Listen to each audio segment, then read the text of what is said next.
Hey everybody, welcome to another episode of Sultans of Swap. It is November 15th. I'm Brian Johnson. I'm joined again by the main crew here, Edwin Anderson and John Anthony. How you guys doing? Doing great. I'm good, buddy. All right, man. So we've been talking a little bit before we started, like, of all the different topics we were going to go through, because I did say it's November 15th, 2015. I wanted to kind of start with, not on a down note, man, but I know Paris is on a lot of people's minds. So if you're listening, I know we're in here talking about, the fun of sports hobbies, and we're going to continue to do that. But just kind of wanted to throw that out there. I think we're all on the same page where it's not the greatest thing ever. And the other thing I wanted to talk about with you guys that is not sports card related, did you see Rousey get her ass kicked last night? Oh my God! Wow, that was it's pretty short-lived. I'm anxious to see what happens. Well, I'm anxious to see what happens to the prices of all of her cards that people were going absolutely ballistic for over the past 3 months. I think it'll help. You do? Well, dude, it's going to spurn a lot more interest. Right? Like, aren't you more like, here's the thing. The previous Rousey fight to this one, I watched, like, live. Like, I stayed up until 1:30 in the morning, and I waited, like 2.5 hours to watch a 30-second fight, and I was pretty, like, whatever. So this fight, dude, I went to bed at, like, 10.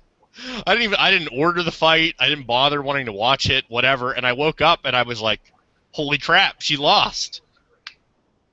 Yeah, I don't. To be honest with you, I listened to a bunch of interviews, and there were a lot of commentators that were wondering if she's even going to continue fighting. She got hurt so bad? No, they just think that her mind wasn't on the fight, and it was just more on movies and TV and commercials and radio and just all the publicity she's gotten over the last couple of months, and they think that's the reason that she just wasn't prepared.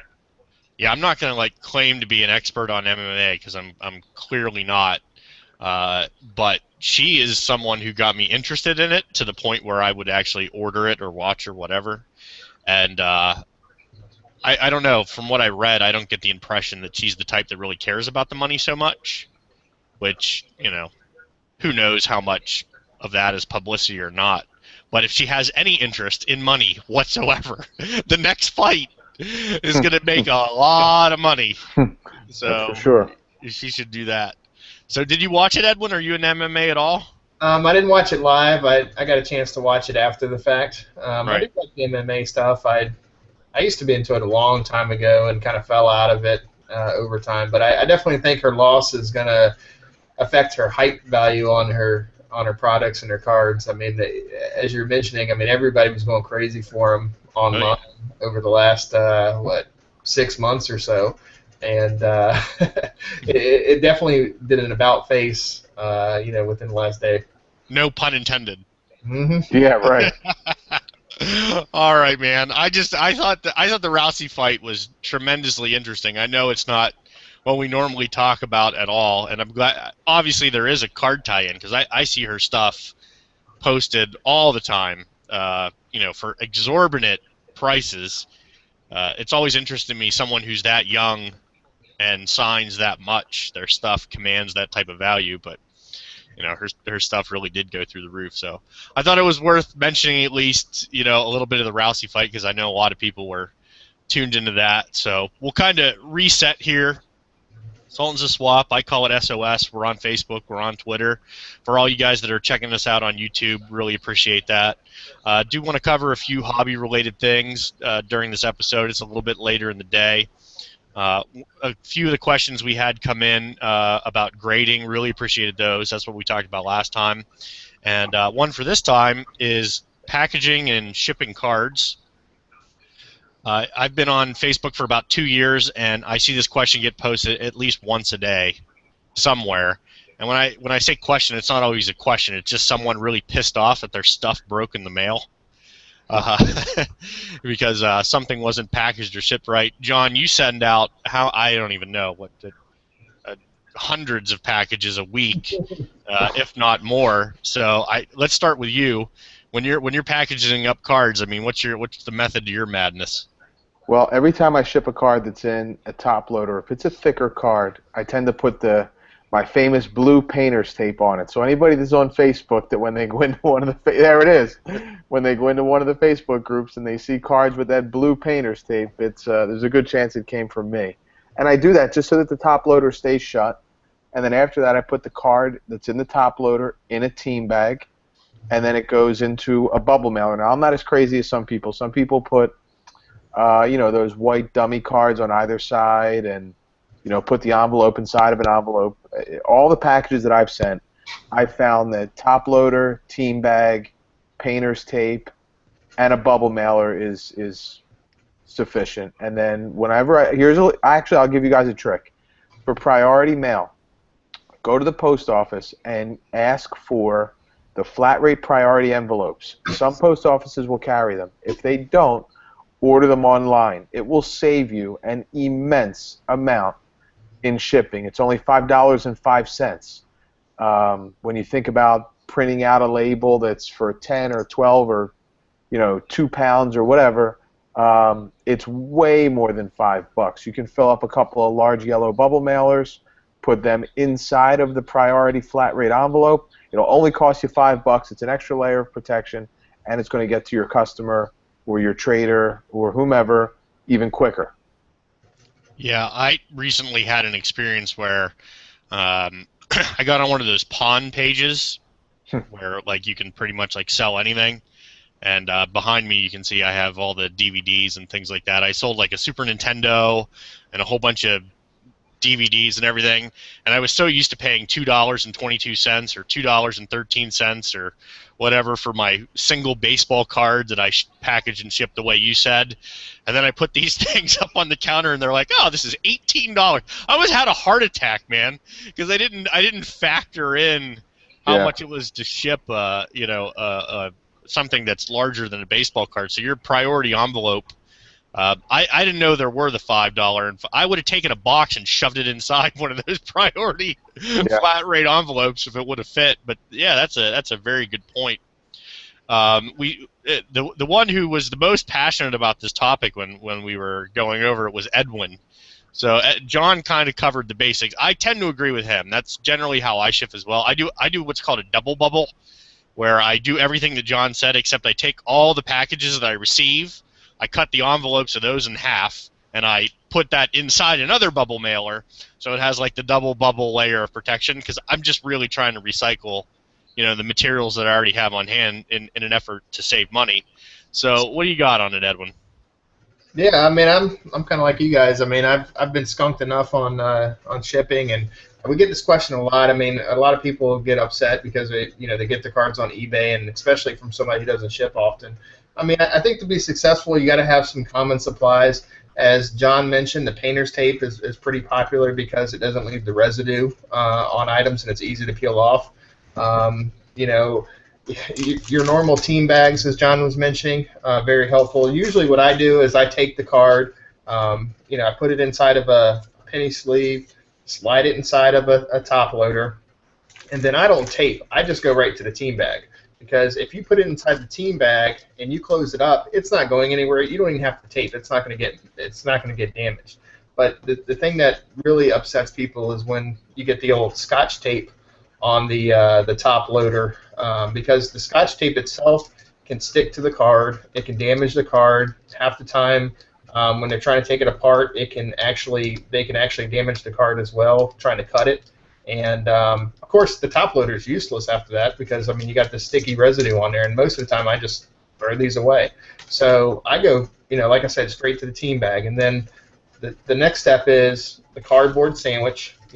On the item. Obviously, the cardboard should be bigger than the actual, card itself. And then this is where I'll either use the painter's tape to close it up, or just some rubber bands around it. A rubber band around the outside of it. Then, as Brian mentioned, what I normally do after that is I do the double bubble. I'm a double bubble guy too. So either I'll put it in a 000, or obviously a recycle. I mean, I do the same thing. I love to use a lot of the same stuff that I get in the mail. I'll just recycle it and ship it back out again. And then I'll take that and put it inside of a 00, and then tape the whole thing up. And the biggest thing is taping it up because you really want it to be like you expect the USPS person just to throw it on the front porch or kick it out of their truck, because really that's probably what they're going to do. So I tape something like "Do not bend photos" inside. I'm not going to write on there, "Hey, Mickey Mantle card inside," or whatever the case may be. But at least it kind of gives them the the understanding. And we get a lot of questions on the groups. Well, why can't we send plain white envelope? And the thing that not a lot of people understand about that is there's two facets. One, obviously there's no tracking on the plain white envelope, so you can't prove whether you sent it or you received it. But the other thing is they run those through the machines, through the postal machines. And when they get run through the machines, the mail machines, they'll bend, they'll put a crease on the card, it'll damage it. And I know there's folks out there that write on there, non-machinable or whatever is needed, but sometimes they're still going to run it through there anyways. Or somebody's just going to open it up if it's in a Christmas card and think there's money in there. So the PWE is usually for the cards of no value or very little value, but you're still risking running it through a machine. So like I said, there's definitely some good things to use. As far as cardboard goes, one of the tricks that a lot of folks use is they'll just go down to the USPS store, like what John mentioned on the website, and order a bunch of those flat rate boxes. They'll mail them to your house for free cardboard right there. Cut them up, put them around your cards, and put them in the envelopes. A lot of people do that, but as far as shipping goes, I'm a big PayPal.com person, so I use the PayPal.com/ship now, and I ship it out that way right from my computer. You can print your shipping label. It's $2 for about a 3-ounce padded envelope. Less than that if it's even smaller. But there's a lot of other options out there like Stamps.com and all kinds of stuff. But that's pretty much what I do when I ship, and it seems that for the most part, I've never really had a problem with anybody getting their stuff in good condition. Now, we could probably spend an entire episode just crapping all over the post office. As a matter of fact, when you Google USPS tracking, and you know how it has a little Google bar where things come after it, it'll say USPS tracking, and then the suggestion will be sucks afterwards. And I haven't necessarily found that to be the case. And because, John, I know you send so many packages, I want to ask, how much trouble do you have with packages going missing or getting lost, John? I'm disappointed you asked me this question because I don't want to jinx myself. I've never had a problem with a package that I've sent. Literally ever. And I'm not kidding. I've never had a package lost. I've never had one damaged. Actually, I did have one damaged that I sent, and it was actually a PSA card. It was a Namath rookie. It was a tall boy. And for anybody that's ever had any of these cards, in the top of the PSA holder, the card is not really... There's a little bit of a gap because it's a taller card between... there's just a little gap. You'll know what I'm talking about if you've ever owned any. But other than that, that's the only problem I had. I think the majority of the problems really come with...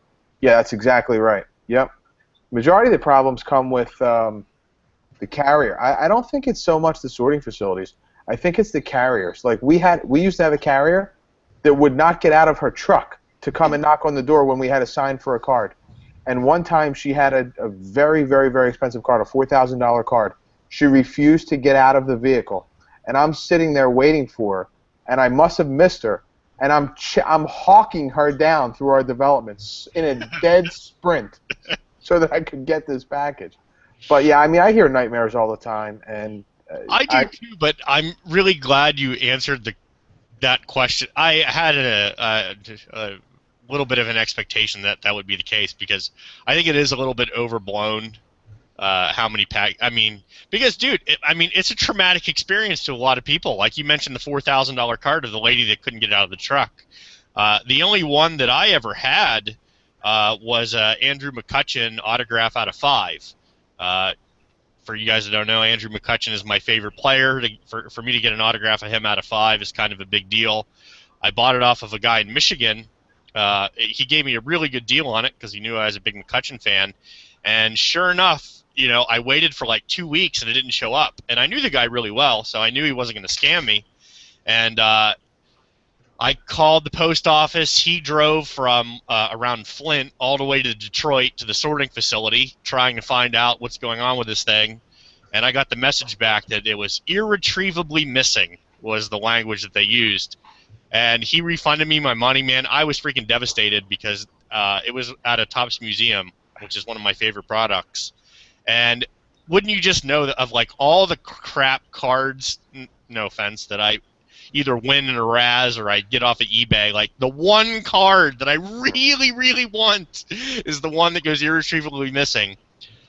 I kid you not, man, a year later, the We Care package shows up. And I recognize the address on it immediately, so I know what it is. And it looked like it had either been burnt with like a blowtorch, or it had been drugged through like a dirty field. I don't even know. And I actually posted on one of our Facebook pages. I'm like, everyone say a prayer, you know, like simultaneously. And people were like, there's no way that card has survived.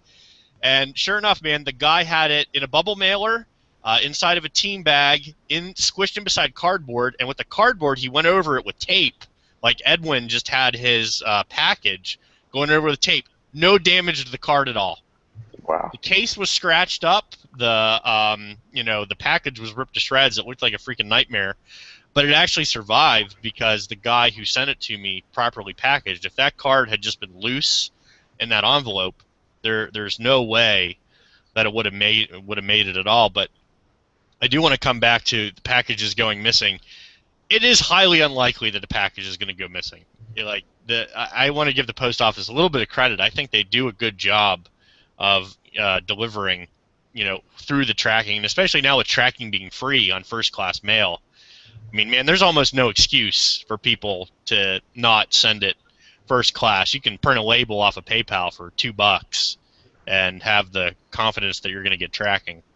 Yeah, I find the most common reasons that people don't get their cards are either misdelivery to the wrong address, and it can happen. I mean, the postal carriers are people too. They put it in the wrong box, so I always tell people, hey, check with your neighbors first. You never know, and a lot of people find them there. But I've had a couple that I've shipped out, and they hit the local sorting facility, and then they go out, and then 2 weeks, no updates, and you're like, where is it at? It's somewhere in the United States.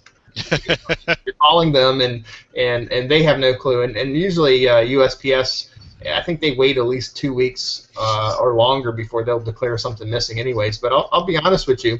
I've had a lot of good success going to the Postal Inspector website and filing a claim on there for missing mail. It's like clockwork. I've had a couple instances now, and a couple folks run into the same situation. And as soon as they file that claim, I mean, it's almost like clockwork. Within a week, their package mysteriously shows up. Yeah. So. Well, I do want to just quickly recap. Edwin and John, you guys both gave a pretty good example of standard shipping. If I can think of anything off the top, it's got to be shipping like multiple cards at one time. I think generally speaking, shipping even a few cards, like 2 or 3, becomes pretty easy. I find with shipping like multiple cards, particularly like in the 50th range, I tend to go with just the flat rate boxes is pretty much the way to go to get those done. I hesitate. The one thing I know that I do all the time is I pretty much sleeve every card. Like, even if it's a pile of junk, man, and not that I'm selling piles of junk, but what I mean is, $51 cards, which is $50, which is money to somebody. I still will bite the bullet and, spend the $5 on top loaders to make sure that I sleeve every single card that I'm sending to somebody. Because if you don't, I mean, you can almost guarantee you're going to get a message back. Because I think about that all the time, man. When people send me cards that are not top-loaded, like, was this card already damaged, or did it get damaged in the mail? It's like you just don't know. The other thing I would add on, and I listened to Edwin go through your description, and man, you're like really hardcore about it. It does make people come back and want to trade with you or purchase from you more often when you have secure shipping.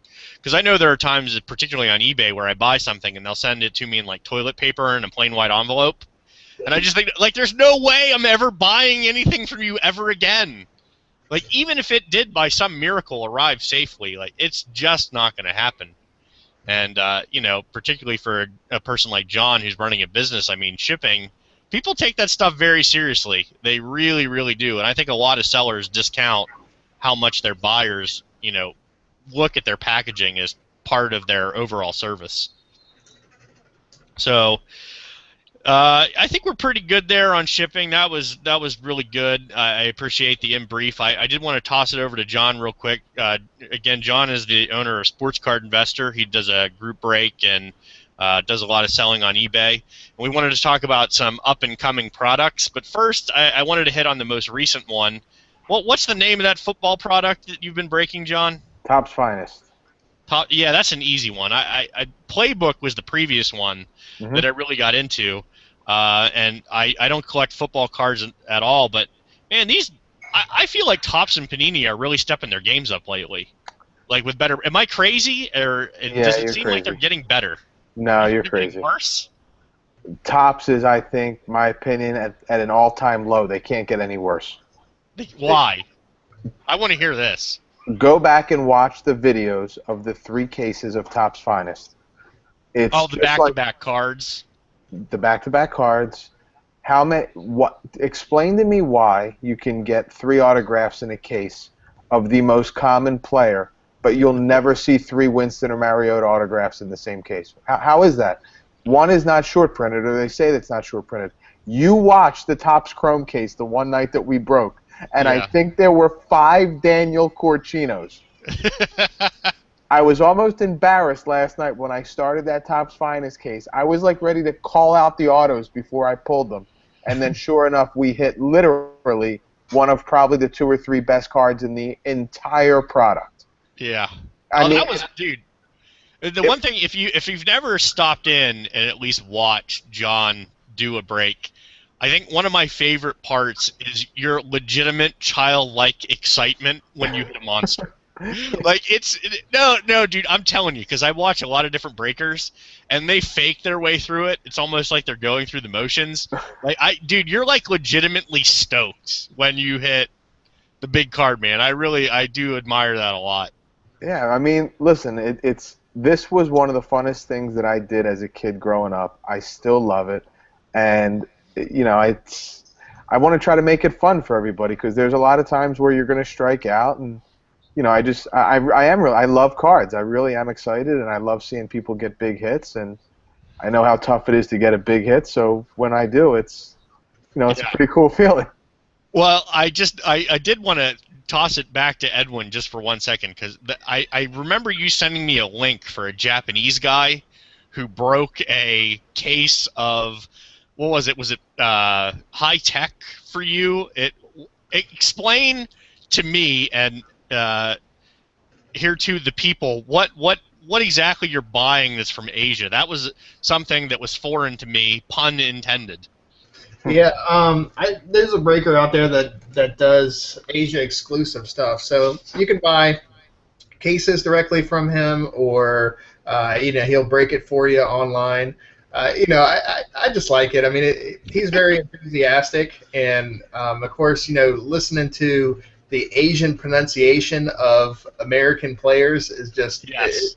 I mean, he's got that that kind of fun personality to it, but really, believe it or not, I mean, there's a lot of Asia exclusive products, and Topps, for instance, will release Asia exclusive products over there. And I'll be honest with you, I think there's a lot. I think those products are loaded with hits to try to either get those guys more interested in the product or whatnot. But a lot of that Asia exclusive stuff that I've been opening up or buying into, it's loaded. I mean, those cases are loaded, and it's crazy. And I think it's just, like I said, I think it's just really to try to get them more excited, which is pretty interesting. There's a gentleman I deal with from Australia who always sells me the Japan fractors of Bowman Platinum, and they're just really cool cards that you never see when you go to a card show or whatever, and they're low numbered, and they're exclusive Japanese releases. And I mean, I'm not crazy into it, man, but that's one thing that I found. So I did want to ask you about that when you sent me the link, because I really enjoyed watching that guy for all the reasons you said go through the break. And the other cool thing was they were cards that you don't. What do you got there? It looks I like mean, Fernando. that's Sandy Koufax. I mean, Sandy there's Koufax. a bunch of them, but Hey, these it are was a just left-handed Dodger, man. I'm looking through my screen. I did all right there. Have yeah, another drink, Johnson. these are just No, eight. no drinks, man. I'm not doing that. I do have the hot tub scheduled very soon. Nice. Oh my God. No, dude, it's so good every day. We don't need to get into that. So, I did want to talk about some of the upcoming products. We were talking about it a little bit before we got together here. You mentioned Panini had some products coming out, and then I was going through the list on Cardboard Connection. Bowman Draft. That's Yep. going to be the monster one. I know there are so many people that look forward to Bowman Draft. Is that a product that you're thinking about breaking? Oh yeah, absolutely. Yeah, we'll do probably between 5 and 10 cases of that, and all different types of breaks, random, maybe a draft one, random one, a pick your team. I'm even thinking about doing some player breaks. Yeah, that's a great product. It's really, really, really a good investment. If you can afford to have some funds tied up for a while, that is an awesome product. That's where most of these guys' best card comes from. Yep. It's all guys that have just been drafted. The nice thing is you never really know who is going to pop, and if you take a look back at like rate of returns over the last couple of years, it hasn't always been the biggest name prospects that came out who showed the greatest rate of return. Look at the J.P. Crawfords and even the Lucas Giolito's and guys like that, and Jose Fernandez, and the list goes on and on and on. So if you do your homework, you can really get rewarded. Well, I know how these values go up exponentially. I think the one that I noticed the most prominently is Carlos Correa. I mean, everyone knows who Carlos Correa is now. Going to be, right up there for the Rookie of the Year in the NL. I know Brian's going to win it, but Correa had a AL, Brian, AL. I'm sorry. Yeah, Brian in the NL and Correa in the AL. And I've noticed that Correa's autos until like even midsummer we're in an affordable range. Now they're just off the charts now. Yep, and you know what's funny? And they're particularly like the Bowman Draft products. Yep, and part of that I think has to do with the market that he's in. If he was a Yankee or a Cub, I mean, his stuff would have came out really high, stayed really high, and it would have priced a lot of people out. But Chris Bryant. There you go. Great example. That's what happened with him. Yeah, think back to 2008. Jesus Montero. Wow. I mean, came out super high, came out more expensive than Stanton, and stayed really expensive. And even in the very beginning of his career when he came up and he wasn't doing that well, his prices still were relatively strong. So I think a lot of it has to do with the market. Well, I got to tell you, I'm personally not much of a prospector. I tend to wait until they're a star and then pay through the nose because, I'm not that savvy. But the one that I remember was in 2005. Luke Hochshaver for the Kansas City Royals was the #1 overall pick. And I bought a couple boxes of Bowman Sterling. And I said, who is this Clayton Kershaw fellow? I don't know who that is. Let me throw him in a soft sleeve and top loader and put it in my prospect bin. And let me get this Hochshaver in a big mag because that guy is going to be a stud. And one of my favorite parts to go through with like a product like Bowman Draft is to soft sleeve them all up, put them in, and then seriously, like 10 years later, it's like Christmas Day, man. Yep. You go in there and you see like, oh, hey, I got this Mike Trout fella. He really worked out. Oh, he's a great example. His autograph came out. 27th overall pick. His Chrome autograph was $5. Yep, that's amazing, man. That's what you could have bought it for on eBay. $5-10.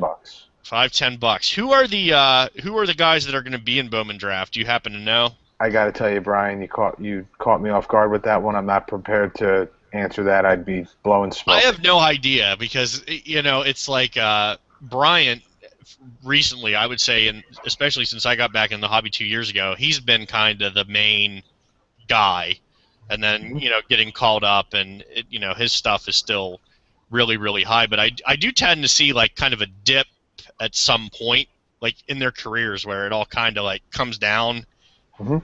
it evens out. But particularly as it relates to a Bowman Platinum product, or excuse me, not Bowman Platinum, Bowman Draft and Bowman Hmm. Chrome Draft. You do kind of, I mean, new cards are tough. You know, I do a lot of vintage, which tends to be a pretty steady market. Man, those prospects, you really got to stay on top of them. Well, it's funny because you would think that when a guy, these guys sell for more when they're in the minors than they do when they make it to the majors, for the most Yeah. part. And you would think once a guy becomes an established star that his stuff would sell for even more.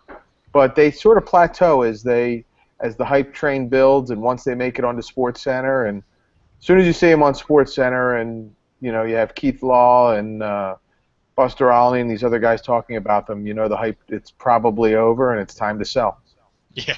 Edwin, do you do any prospects at all, man? No, well, I buy into the breaks. I like the team breaks. I'm an Orioles fan, so I like to do the Orioles team breaks in it. So, I tend to be with the others. I tend to be like you. I kind of afterwards. I kind of cherry pick. Like Dylan Bundy, that's probably the one that we're, as an O's fan, you're waiting on. Well, yeah, we got a lot of Dylan. Well, the year before, I liked a lot of, for obvious reasons, Ryan Ripken from the National. Yeah. So I did a lot of that. But I like Yastrzemski in the O's system. and Mike Yastrzemski. I got a I lot saw him play for the Frederick Keys, and it was really cool to see Yastrzemski on the back of a jersey, playing in the minor leagues. That was pretty neat. I think I got a couple boxes of Mike Yastrzemski out of John's breaks this past year. Yeah, I think so too. What other breaks you have coming up, John? Immaculate Football is right around the corner, and I think this is the Cadillac for football collectors because Flawless just prices way too many people out. Immaculate is on the higher end, but it's affordable. It's that break where you save up, you stash 1 or 2 weeks worth of your card money, and and you go all out, and maybe you take an extra week or two off afterwards. But this is the product, man. The patches are gorgeous. They're on-card autos. The design is great. Panini typically does a terrific job with this product. It is my favorite football product of the year. Yeah, that's one of those products I love to watch. Personally, like it's a lot of fun just to see because the stuff that comes out of there is ridiculous. Yeah, yeah. It really is nice, and I did buy into Edwin. I don't know if you know this. I bought into one of John's breaks. Did you? Yep, $9. I took the Cincinnati Bengals, and I don't even know what product it was. Tom's finest. It was Top's finest, and through the entire chat, I just kept yelling that I wasn't getting any Bengals, even though I knew that no Bengals were going to get pulled. I wanted to see an Andy Dalton 1-of-1 super shiny refractor pulled out of there, just to piss everyone off. Oh my God. But it was not meant to be. I see Boshi put me up for 27 cents in Monster Bucks. Yep. So I'll have to put that towards another something else. I was very excited. I did get an Andy Dalton refractor, and I got a numbered AJ Green card. So I was very, very dude. I'm not even kidding. I got my $9 worth. Like people thought I was joking around. I'm actually very excited in a break. Anytime the amount of money I put in equals the amount of money that I get out. So I was pretty stoked about that. Absolutely. But what are the next baseball breaks you got coming up, John? Brian, we've just been doing mixers. We've just been taking some old products, putting them together, and building a break out of it. There's just no new product out this time of the year. I mean, other than Bowman Draft, we're looking at Dynasty, and then we're looking at a lull until really February. National Treasures Baseball is down the pipe, but we're not on that weekly kick that we were on from, say, Right. April through September. Man, that was exciting. As I go through here, I mean, the big ones I see are Dynasty Baseball, High Tech Football, Strata Baseball should be a really nice one. Mm-hmm. And then that kind of I mean, you are right. There is not terribly a lot out there. So I think the mixers are a good idea, man. I actually like the mixers a lot because it takes some of the products through the year. And I also like It's always the same thing. I just want to get an envelope. Like when I'm in a break, like that's all I care. Is that I get an envelope in the mail with something in it, and the That's funny. mixers are probably the best way to ensure you're going to get something out of it. Yeah, and you know what's funny? I wanted to talk real quick because you said you love watching those flawless and national treasures and I immaculate do. breaks. Were you live the day that I just could not resist opening a box of National Treasures basketball for myself? Oh, how'd you make out, man? I was drinking Patron at 11 o'clock in the morning, if that answers Yeah, your that question. pretty much sums it up. I like it, dude. To ease my pain, it was so bad. I got a minute bowl hit in my... Wait, dude, wait, no, Manute Bol, that's legit right there, man. Oh Manute my Bol is a legend. I got a Minute Bowl relic. When I saw that, I said, that's it. I am so aggravated. I need to at least make myself feel a little better. I think I was watching What? that one. It was a little bit of peer pressure. I think we were trying to make you take a shot every time someone got skunked. Oh, man, it was ugly. That was I didn't see ugly. that. Now, how much is a box of flawless basketball? I mean, it's ridiculous. Like $1,200? Yeah, something like that. I mean, Jesus Christ, man. yeah, it's crazy. So when you think about doing a break, I mean, that's why I said, I always encourage folks, don't overextend yourself, because what I have seen over the last 3 months is people overextend themselves and then they take an extended quote-unquote break from the breaks. You just stay in the game, man. It's supposed to be fun. Make connections with people, be able to trade. Don't go all in on one particular break, because you never know what team's going to hit or what could happen. But You know this is one of my favorite topics. what's that? The overextension. Oh, no, I did not know that, Brian, to tell you the truth. Oh, come on, man. All the messages I send you from people on Facebook that they have to feed their children and... Well, I didn't realize it was because of overextension. I just thought it was, but yeah. No, I'm not even talking about like the blatant scammers whose like houses catch on fire and they want free cards. Like that. That's not the kind of people I'm talking about. I'm talking about the people that are like, hey, I need PayPal because I got to pay my electric bill, and I shouldn't say like I'm mocking these people, but it's one of my favorite topics because I try and help people. Like I'm not a financial advisor. Like I don't give financial advice, but I think I see a lot of what you're talking about, man, where people are very clearly I think that's something in the hobby that doesn't get talked about near enough. Yeah, I mean, I'm telling you, I look back at my lists from, a month ago versus 6 months ago versus whatever, and there's no reason that people just stop collect. I mean, I don't think people just stop. I think they just get overextended, and I think Mama Bear puts her foot down or starts yelling and complaining, and the next thing you know, people have to, rethink what they're doing, and just stay in the game. Don't get crazy. Don't worry about what someone else is buying into. Don't worry that there's a guy taking 1 billion spots in a break, and don't feel bad that you can't afford to do it. Just stick with the team that you like and buy them in every break, and connect with folks in groups that are able to you're able to trade with, and everybody can have a really good time. We have a blast on our channel, like Brian said. Seriously, I encourage everyone, even if you're not in the break, I don't care. Come on the channel and have fun. We get everybody Dude, I'm there all the time. Literally all the time. I love watching people open cards. I mean, I get just as excited just going, wow, that's pretty cool. I mean, I don't collect the baseball. I mean, I just collect baseball. I don't collect the football and stuff, but I love watching you open those high-end football stuff. Yeah, it's fun. Yeah.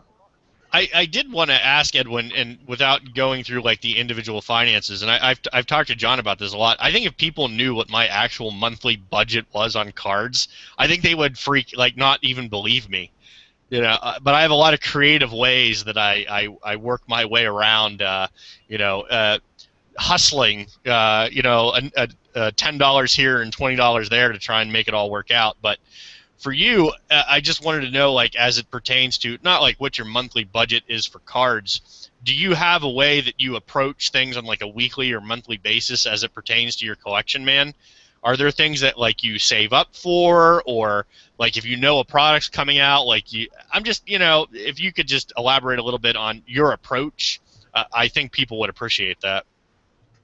I think for me personally, I'm a Ripken super collector, so I love the Ripken stuff. I collect a lot of Orioles, Hall of Fame stuff. I have a list of cards that I want to attain at some point, so I'm always trying to chip away at that list. For me, when I go on eBay and Facebook, it's usually about trying to get a deal. I want to try to, wheel and deal my way to get all these cards. I don't, you know, I try to get a deal out of everything. So if I'm bidding online, I'll watch cards. I mean, there's a lot of them that I bid on that people don't accept my offer on, or I let them go by, and eventually over time that card will come up and it'll be within my price range, and what I'm willing to get it for, and I'll get it. I'm a little bit more sporadic as far as that goes. I don't have like a set budget. I can only spend X dollars per month, Right. but obviously I'm not putting out more money than I make. I'm not buying cards on credit, and that kind of thing. And I tend to buy more than I obviously sell or trade. Yeah. But I mostly buy, um, like when I go out there and cherry pick cards, I'm buying individual singles, that kind of thing. It's all Ripken and Orioles and that kind of stuff. But if I go out there and buy, I like ripping new product too. I mean, I think I'm just like everybody else. I love ripping boxes open. And so, I tend to go more for cases. I think there's a little bit more value on return. Oh, from that absolutely. standpoint. Well, you're guaranteed a hit. Yeah, and what I usually do from that point, I'll open it up, I'll take out what I like, and then I'll try to, move some of the other cards, and kind of recoup some of the cost a little bit, with that. But, I'm a little bit more sporadic. I mean, when it comes to new product, I usually like to look at the product first, maybe even go on the breaker channels and watch, some of the product being open, and get to it. But there's a couple products out there that I just love. And, every year I'm going to buy into it. Museum collection is one of them. I mean, I'm just like you. I love that museum collection. This year I'll be buying more of it. I know I will. I mean, it's one of those products that, I just love the way it looks, and every year it's been great so far. So, I don't know. The short story is there's really no rhyme or reason, to the way I do it. It's a little bit more sporadic, but at the same time, I mean, I'm not trying to find myself in the position where it's between, paying my whatever my bills are, or buying baseball cards either. I've actually told people, and I really mean this to be the truth, is that it's more fun for me on a budget than not. Meaning, part of the fun for me is trying to get the best deal or like get the best price. And people will message me and say, "Oh, how much did you pay for that?" And I basically tell them, go on eBay, and whatever the lowest one is, that's how much I paid for it. Because I just, mentally, to me, there are very few cards out there unless it's something that, I just have to have. And when I say have to have, I mean things that are always going to be at a certain price. Like a Yastrzemski rookie is the one that I mentioned earlier. Like, I know I paid more for that than if I would have waited on eBay to get a deal. But, like, generally speaking, man, I'll wait forever. I'll wait until I get, an $100 card for $80, because that just means it's $20 that I could take and spend on something else. So, yeah, John, I am really glad you brought that up, man, because, I know I joke around with you a lot on the pages about all the things I see about people just like, I got to pay my electric bill. It's unbelievable. Dude, it like really upsets me, man. No, listen, I saw, this was the greatest one, and I refuse to mention the person's name. It said, quote, "I desperately need to sell because I'm going to Vegas this week, and I really need some money to gamble with." And I'm just like, I don't know, man. It was like, that was a classic one for me. Do you remember I made a joke on in my group about just that, like needing money desperately needed to sell, need money for Christmas. I forget what it was. I think some people thought I was serious. I don't think they knew there was a... Oh, no, man. It just, like I said, it always kind of disheartens me a little bit. And I think down the road at some point, it's a topic as a group I might want to get into a little bit more. just because, man, cards they're not cheap, and there's a lot of avenues that you can go through to save a ton of money. And my biggest asset is just research. Like, Well, I will go everywhere and try and find the lowest price I possibly can. If you think about the Facebook pages, someone will post a card up, say a Ken Griffey Jr. rookie card for $30, and why am I going to give you $30? I'll find it for $18 or $17. And I think sometimes people get upset because they're like, it's a $30 card. Well, maybe, but if I can find it for less somewhere else, I try and do that. Like, I'm willing to take the time to go through and find it. Yeah. But I think the flip side to that, though, is with the hobby, it's like anything else. You have people that have addictive personalities, and they get hung up on gambling aspect of it. And I'm not so much talking about like razzing or whatever the case may be, but opening a box of cards is a gamble. You're hoping for that big hit. You're spending, what is it, the $5, $10, all the way up to a couple, $100, even $1,000 on a box, whatever, and you're hoping for that one big hit. It's a gamble, and people get addicted to that. And it doesn't surprise me that somebody, who is out gambling in Vegas or whatever the case, is in the same boat, because they do. They get they kind of get locked into that stuff, and it's like anything else out there. It can kind of turn bad for somebody pretty quickly too. Well, guys, I like I said, I think that's something that I want to delve into a little bit more and get some more participation from the people that are listening in. Please do, if you have any similar stories, or if you see something on Facebook, man, please don't. I'm not going to name any names, but I do enjoy them as like entertainment when I see them posted. So feel free, if you're listening to this and you see a ridiculous "I need money, I need PayPal, I need to sell my cards right now" post. I compile them for no specific reason other than my own entertainment. So before we sign off here, you guys have anything else you want to hit tonight? That's it, buddy. We're really enjoying getting questions through our Facebook and Twitter feeds. Hit us up, let us know, tag us in some things, and we're looking forward to talking about any topics that you guys want to hear going forward.